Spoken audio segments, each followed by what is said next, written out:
بسم اللہ الرحمن الرحیم۔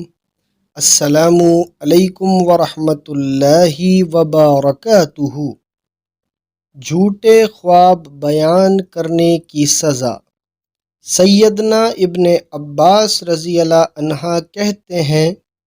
کہ نبی کریم صلی اللہ علیہ وآلہ وسلم نے فرمایا، جس نے وہ خواب بیان کیا جو نہیں دیکھا،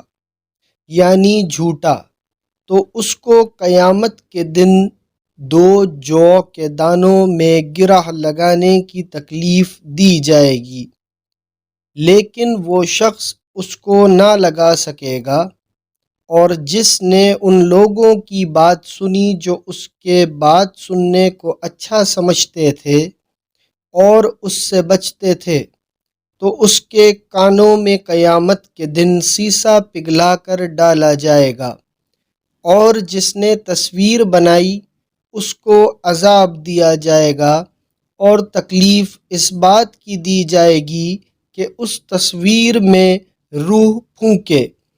لیکن وہ پھونک نہ سکے گا۔